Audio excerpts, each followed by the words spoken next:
Hello, this is San Juan. Welcome to another episode of Self Defense Concepts with Juan. I'm your host. And today we'll be talking about another rules that I like to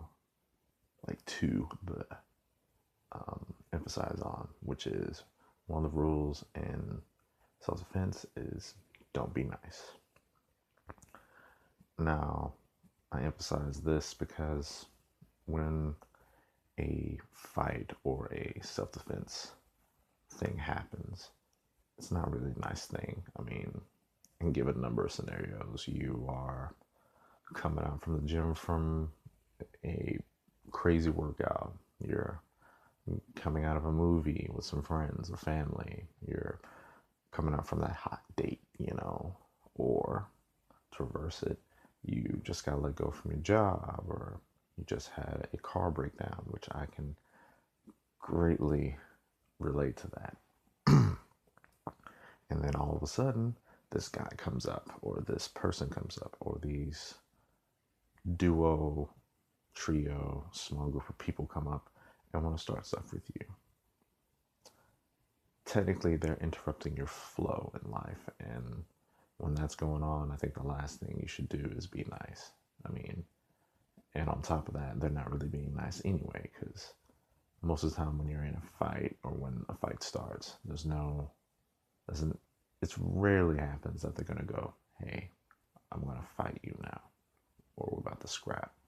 That's rare. That kind of honor thing is very rare. Most of the time, you'll get the body language such as a tenseness or puff up of the chest. You'll get the snarl. You get the sizing up look to where they just look you up and down while they're saying, who is this? This person who's like 5'7", or this person who's 6 foot, whoever. But the fact is, they'll have the body language, but they won't typically display that they want to fight you, even in a robber or people who are just going to jump you. They're not going to just calmly walk out of the bushes and say, hey, I'm going to rob you now, or I'm going to fight you now, or I'm going to try to steal your stuff. Highly unlikely. They're going to be hidden, going to be observing from afar.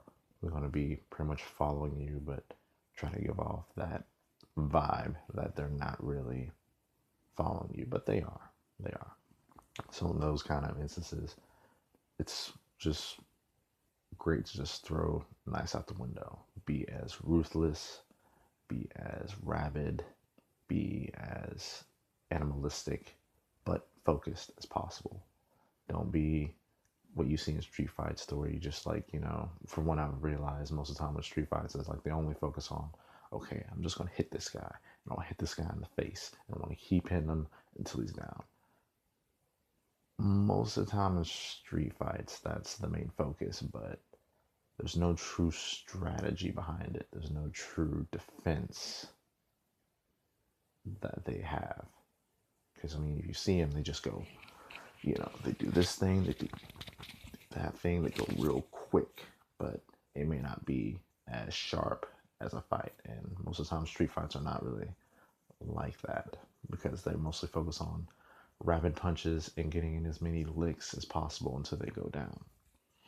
Which, some fighting styles do utilize that, but there's also some strategy. There's some kind of defense. There's some kind of, tactic that they can use. And in self-defense, it is also always good to have certain tactics, such as if you're being jumped, aim for a weak spot.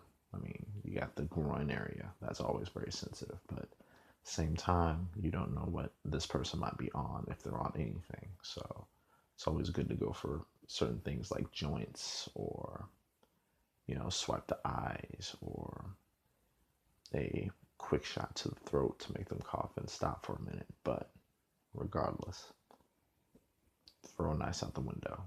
Be as ruthless as possible until you get out of the situation, until you have enough time to run, or until you have enough time to be in a safe spot and call the cops. But yeah, I'll give you another tidbit of, in a self-defense scenario, don't be nice. And This is Quan, out.